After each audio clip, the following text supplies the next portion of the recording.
मेरे प्यारे बच्चों, दीपावली की सभी को हार्दिक शुभकामनाएं। आज हम लोग कॉम्पिटिटिव एग्ज़ाम से संबंधित वर्ण परिचय पढ़ेंगे जो आपको सदैव हर परीक्षा में काम आएगा। तो सबसे पहले हम लोग स्वर के बारे में जानेंगे।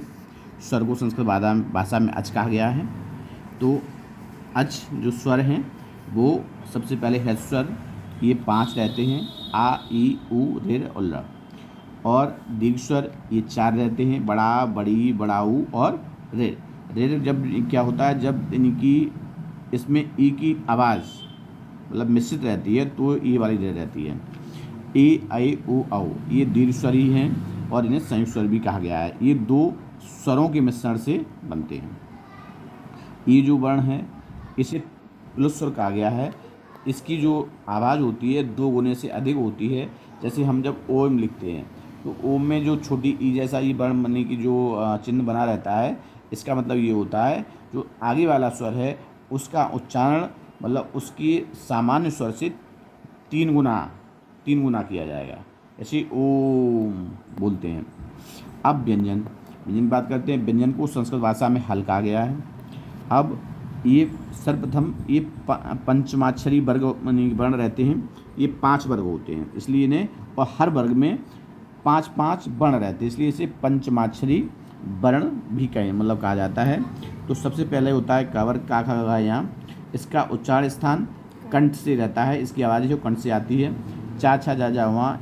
इसका उच्चारण स्थान तालु से रहता है, इसकी आवाज़ तालु को जीभ से जब टच होती है तभी आती है। टा, ठा, डा, ढा, ड़ा, इसका स्थान मूर्धा या मूर्धन होता है। तो मूर्धा स्थान क्या होता है, जो हमारे तालु और कंठ के बीच का स्थान होता है वो मूर्धा स्थान कहलाता है। त, थ, द, ध, न, ये जो त वर्ग है इसका उच्चारण स्थान यानी कि दंत से होता है। जब हमारी जो जिह्वा है वो हमारे दांतों को टच करती है पीछे से तो इस वर्ग का स्वर निकलता है। पा, फा, ब, भ, म, ये अंतिम पंचमाक्षरी वर्ग का वर्ग है। इसका उच्चारण स्थान ओष्ठ से रहता है। जब हमारे दोनों ओष्ठ आपस में मिलते हैं तब इस वर्ग के वर्णों का उच्चारण होता है।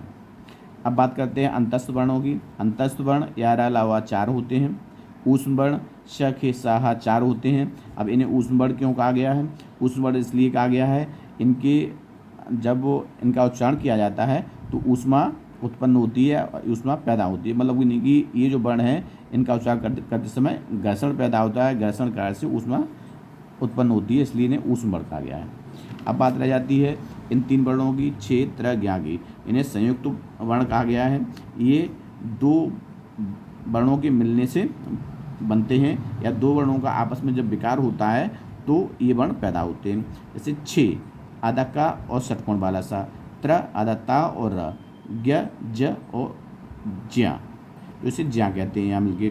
और ये अतिरिक्त एक वर्ण रहता है स्र, जैसे हम लोग श्री लिखते हैं, श्रमिक लिखते हैं, परिश्रम में भी आता है। तो इसमें हम लोग आधा सा संयम वाला और रा पूरा जब मिश्रित हो जाता है तो ये स्र बनता है। इस प्रकार से हमारी जो वर्णमाला है उसमें इस अक्षर का भी विशेष स्थान है और ये स्र बन जाता है।